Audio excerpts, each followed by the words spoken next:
इस वीडियो में हम यूपी बोर्ड के टॉप एमसीक्यू क्वेश्चनों को देखेंगे। यहाँ पे पहला प्रश्न पूछा है कि सी भाषा को किसने विकसित किया था।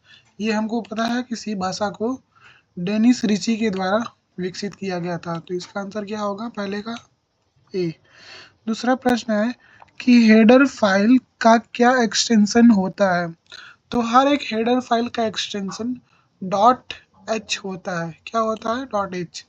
जैसे कि हमने बताया था मैथ डॉट एच, स्टडी आयो डॉट एच, ऐसे और भी सारे हेडर फाइल जिनका एक्सटेंशन डॉट एच होता है।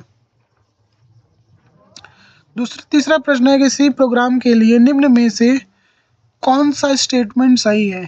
प्रश्न पूछा है कि सी प्रोग्राम के लिए निम्न में से कौन सा स्टेटमेंट सही है। तो यहाँ पे दिया गया है, यहाँ पे एक वेरिएबल के बाद दूसरा सेमीकोलन दे दिया है, तो ये हमारा होगा नहीं। यहाँ पे सिर्फ कॉमा दिया है, ये वाला ऑप्शन हमारा सही होगा, जो कि हमारा पहले डेटा टाइप होता है, फिर वेरिएबल का नाम होता है और लास्ट में सेमीकोलन। ऑप्शन नंबर सी, तीसरी का। अगला प्रश्न है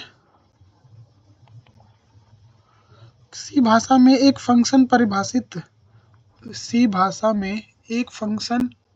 का अंत निम्न में से किस चिन्ह से होता है। तो हमने बताया था कि सी भाषा का हर एक जो स्टेटमेंट होता है उसका अंत जो होता है ना सेमीकोलन से होता है। लेकिन यहाँ पे पूछा हमारा क्वेश्चन कि सी भाषा में एक फंक्शन का परिभाषा का अंत निम्न में से किस चिन्ह से होता है। तो उसका अंत जो होता है कर्ली ब्रैकेट से होता है, क्लोज कर्ली ब्रैकेट से। इसका आंसर होगा क्लोज कर्ली ब्रैकेट। ये ऑप्शन नहीं सही होगा, आंसर होगा क्लोज कर्ली ब्रैकेट।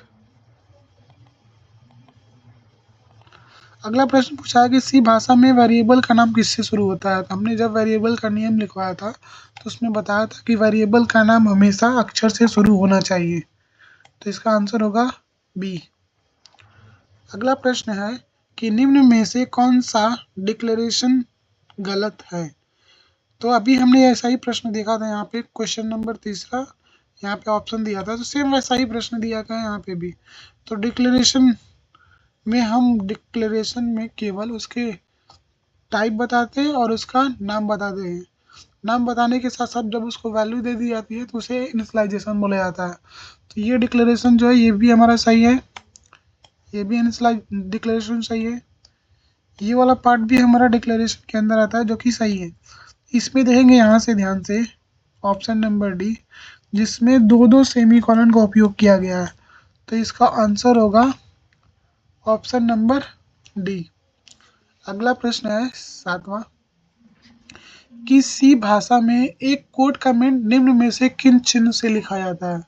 तो हमने हमेशा बताया कि कोड कमेंट जो होता है हमारा प्रोग्राम का भाग नहीं होता है, यह कंपाइलर द्वारा इग्नोर कर दिया जाता है, यानी उसे पढ़ा ही नहीं जाता है, वो माना जाता है कि यह हमारे प्रोग्राम का भाग नहीं होता है। तो इसका इसमें दो चिन्हों का उपयोग, दो चिन्हों का उपयोग किया जाता है, जो कि हमारा ऑप्शन होता है ए।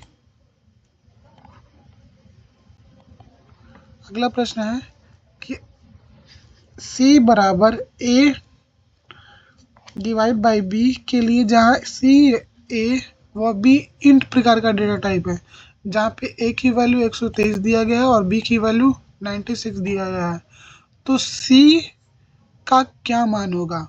तो यहाँ पे ऑब्वियसली जो पूछा है, यहाँ पे सभी सी ए बी इंट है, तो सी का मान भी इंट ही आएगा, इंटीजर प्रकार का डेटा टाइप आएगा। तो नॉर्मल जो दशमलव वाले जितने सारे ये ऑप्शन दिए गए हैं ये हमारे नहीं होगा, ये जो केवल एक इंटीजर दिया है जो कि 1 होगा इसका आंसर। अगला प्रश्न है कि निम्न में से कौन सा फंक्शन सी स्टैंडर्ड लाइब्रेरी का इनपुट फंक्शन नहीं है। तो सी स्टैंडर्ड लाइब्रेरी फंक्शन में हमने बताया था जो कि फॉर्मेटेड फंक्शन और अनफॉर्मेटेड फंक्शन। तो अनफॉर्मेटेड फंक्शन के अंदर हमारा गेट कैर भी आ जाता है, गेट्स भी आता है, और स्कैनफ जो होता है फॉर्मेटेड का भाग होता है, ये भी हमारा आता है, लेकिन रेडफ जो होता है ये नहीं आता है। तो इसका ऑप्शन नंबर बी सही हो जाएगा। अगला प्रश्न है इस वीडियो का लास्ट प्रश्न कि निम्न में से कौन सा फंक्शन कॉल स्टेटमेंट सही है। यानी जब भी हम एक अनफॉर्मेटेड फंक्शन का उपयोग करते हैं तो उसको उसका कॉलिंग फंक्शन यानी उसका सिंटैक्स क्या होता है। तो हमने सिंटैक्स जब पढ़ाया था उसमें बताया था कि पहले हम वेरिएबल का नाम लिखते हैं, उसके बाद अपना फंक्शन लिखते हैं। तो यहाँ पे फंक्शन लिखने के बाद स्मॉल ब्रैकेट के अंदर कुछ नहीं लिखा जाता, लेकिन यहाँ पे कुछ ना कुछ लिखा गया है, A, B लिखा है, तो ये हमारा नहीं होगा। यहाँ पे डबल कोटेशन मार्क के अंदर चॉइस लिख दिया, ये भी नहीं होगा। ये ऑप्शन सी दिख रहा है, ऑप्शन नंबर बी, यहाँ पे कैर होगा, एच छूट गया। सी एच जो हमारा क्या है, वेरिएबल है, यहाँ पे डॉट है, ये भी हमारा ऑप्शन गलत है। ये ऑप्शन जो कि हमारा है डी, जिसका वेरिएबल का नाम भी दिया गया और फंक्शन भी दिया है, तो इसका ऑप्शन होगा डी। अगर आपने अनफॉर्मेटेड फंक्शन पढ़ा होगा तो ध्यान से, उसमें हमने बताया था कि अनफॉर्मेटेड फंक्शन का कॉलिंग फंक्शन कैसे लिखा जाता है। तो ये मुख्य टॉप 10 क्वेश्चन थे जो कि बोर्ड के लिए इम्पोर्टेंट है। धन्यवाद।